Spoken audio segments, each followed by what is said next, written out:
አባት አያየው ሻለም እንደሞሻል አመት ወጥ በሰራውበት ልጅ ሳልቀይር ሳምኩ። አረ ችግር የለውም የኔ ቆንጆ። አያየው ሻለም እንደሞሻል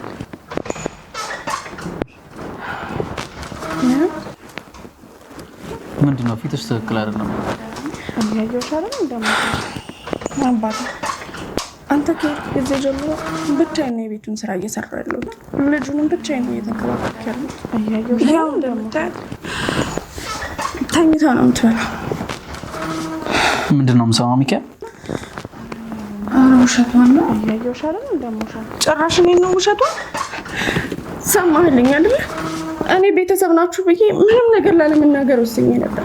ይሄው እንደምታያት ገና ስትመጣ ተኝታ ያያ እንደዚህ አይነት ሰው መሆንሽን ማመን አትችልም። ኧረ ጋሽ ውሸቷን ነው። አሁን እንደውም እኮ እቃ ኧረ እባክሽ ዝም በይ። እውነታውን ምን ልታረጊ ልትሸሽጊው? ይኸው እንደገባህ ነው አይደል ያያት? እኔ እኮ በዘመድ መሀል አልገባም ብዬ ነው እንጂ ስንት መከራዬን እያየሁ እንደሆነ አታውቅም። አንተ ነህ ደግሞ ያስደፈርከኝ። ሌላውን ተው እና እንደውም ላሳይ።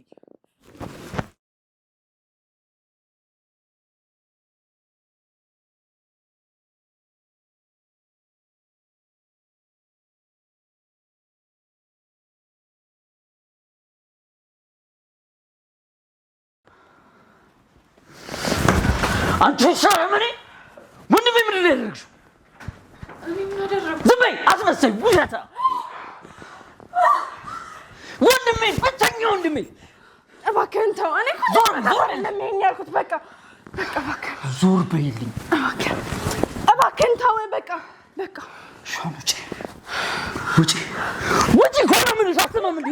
እሺ ተው በቃ እሺ በቃ ቤተሰብ ትሆናለች። እኔ እንድትመታት እኮ አይደለም የነገርኩህ። በቃ ተው ጋሽ ምን አድርጊ በቃ ይጃለሽ አይደል? ሂጂ በቃ ተነሽ በቃ ሂጂ እባክህ ቁጭ በይ በቃ። እኔ እንደዚህ እንዲፈጠር ነው እንደ ነገርኩህ። ቁጭ በል በቃ ተረጋጋ። እኔ ፈጣሪ አንቺ ራስሽ የት ነበርሽ? እንደዚህ እስከምታደርግስ የት ነበርሽ? እኔ እኮ ስራ ገብቼ ነበረ። ስራ እንደምሰራ ታውቂለ እንዴ? ወይ ወንድሜ የማንም መጫወቻ ትሆን። በቃ ተረጋጋ በቃ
ካለሚ ወይ ፍቅር ምን አሰብክ? ሰላም ነው። ስለ ልጅቷ ምን እንዴት አድርገን መንቀል እንደምናስወጣት ነው ሰኒ። ማባረር አንችልም። ለምንድን ነው አንችልም? እንዲሁ በምክር ቀስ ብለን እናልፋታለን። እኔ እንኳን ወንድምህን እንዴት እንዳደረገችው እያየህ አይደል እንዴ? እንዴት ነው በምክር መለፋት የምትለኝ? ይኸውልሽ ፍቅር፣ ምንም ቢሆን የእናቷ አደራ አለብኝ። የእናቷ አደራ? ቆይ እናቷ ላይ እየተጨማነቀች ትኑር ማለት ነው? እና ምን ላድርግ ሰኒ? ስለዚህማ በቃ ቀስ ብለን በምክር እናልፋታለን፣ ትስተካከላለች። ይሄ በምክር ብቻ የሚታለፍ ነገር ነው? አዎ ነኝ ሰኒ፣ ይሆናል፣ ትስተካከላለች። እና በቃ ነገርኩሽ፣ ማባረር አንችልም፣ አናባራትም። ቆይ አንተ ለምንድን ነው ለእኔ የማታስበው?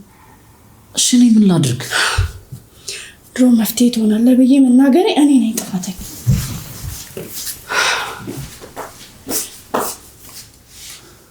ቆይ እኔ የምለው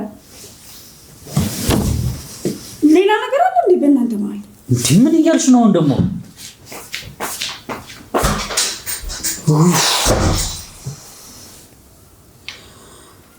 ምን አይነት ጣጣ ውስጥ ነው የገባሁት ዛሬ?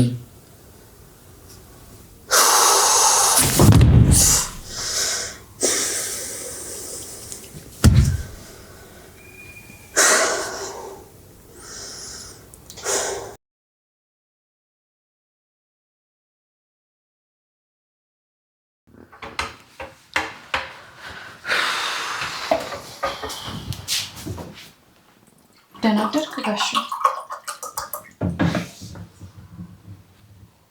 ጋሼ እባክህ ይቅር በለኝ፣ እባክህን ይቅር በለኝ፣ እባክህን። ምን እየሆንሽ ነው ምክንያት? አንተን የሚያስከፋ ነገር ማድረግ አልነበረብኝም፣ እባክህ ይቅር በለኝ። ያደረግሽው ነገር እኮ በጣም የሚያሳዝን ነገር ነው ታውቂያለሽ አይደል? እባክህን ይቅር በለኝ፣ ሁለተኛ አይደገመኝም፣ እባክህን ጋሼ።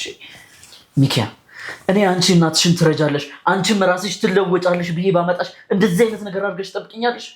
እባክህ ጋሼ፣ አውቃለሁ አጥፍቻለሁ፣ ግን እባክህን ወደ ሀገር ቤት እንዳትመልሰኝ። እኔም እናቴ የሚበላ ነገር እንኳን እንደሌለን ታውቃለህ። በዛ ላይ ደሃ ልጅ ነኝ፣ እሱን ደግሞ ለአንተ አልነግርህም። እባክህን። እሺ ተነሽ። ይቅርታ አድርግልኛ። እሺ ተነሽ አልኩሽ እኮ። ይቅርታ አደረግልኝ። ተነሽ። ከዛ በፊት ግን አንድ ነገር ታደርጊልኛለሽ። ምንድን ነው እሱ? አንተ የሚያስደስት ነገር ከሆነ ምንም አደርጋለሁ ጋሼ። ሚኪያ፣ ሰናይትን በድለሻታል። ስለዚህ ልክ እንዳሁኑ እግሯ ላይ ወድቀሽ ይቅርታ ትጠይቂያታለሽ። ምን ነው? ይቅርታ? እኔ እሱን ማድረግ አልችልም እኮ። ለምን ጋሼ?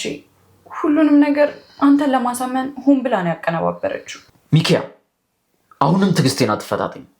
እመነኝ ጋሼ፣ እንኳን እሷን ላሰቃያት ጭራሽ መርዝ ጨምራ እኮ ልገለኝ ነበረ። ምን? የምሬን ነው። እንደውም አልነግርህም ብዬ ነው እንጂ ሌላ ሚስጥር አለ። ቆይ አንቺ ግን ምን አይነት መርዝ ሴት ነሽ? ለካ አላውቅሽም ነበረ። እንዴ ጋሼ፣ ቆይ ምንድን ነው የምትለው? እሷ እኮ የአንቺን ጥፋት ለመሸፈን ስንት ነገር ነው ስታደርግልሽ የነበረው። ጭራሽ አንቺ እሷን ከኔ ጋር ማጣላት ውሸት ትፈጣጥሪልኛለሽ። ኧረ ጋሼ፣ ስለምን ውሸት ነው የምታወራው? በፈለግከው ነገር እምልልሃለሁ። እኔ እውነት ነው እየተናገርኩ። ዝም በይ። ምን አይነት የብላሽበትን ወጪ ተሰባሪ ነሽ? እንደዚህ አይነት እባብ ባህሪ ያለሽ አይመስለኝም ነበር። ባለጌ። ኧረ ጋሼ፣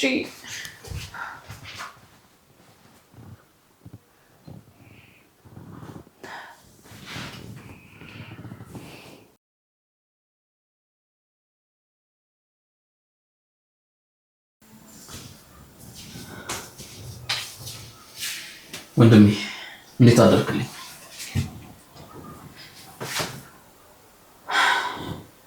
ወንድሜ በሰራተኛ እጅ ላይ ጥዬ ሂጅ አሰቃየሁ አይደል? ምን ላድርግ ብለህ ነው? የእንጀራዬን ሁኔታ ታውቀዋለህ። የሆነ ልትነግረኝ የፈለግከው ነገር እንዳለ ይገባኛል። አይዞህ ወንድሜ፣ ሁሉም ነገር ይስተካከላል። ይቺ ሚኪያ የምትባል ውሻን በቅርቧ ደግሞ ትገዛለች። ደግሞ በጣም ነው ደስ ያለኝ። ሐኪሞቹ ደውለውልኝ ነበር። ምናልባት ወደ ታይላንድ ይዤ ብሄድ የተሻለ መዳን ተስፋ አለ ብለውኛል። ስለዚህ ትንሽ ጊዜ ብቻ አስጠኝ ወንድሜ፣ በገንዘብ ራሴን እስካደራጅ ድረስ። ከዛ ሁሉንም ነገር እናስተካክለዋለን። ደግሞ ከጎን ሰኒ እያለች እድለኛ ነህ። እንዴት አይነት መልካም ሴት መሆኗን መቼም ስትንከባከብ አይተሃል አይደል ወንድሜ? በል ለማንኛውም ቁርስ እንበላለን። እሺ ልብሴን ቀይሬ ልምጣ።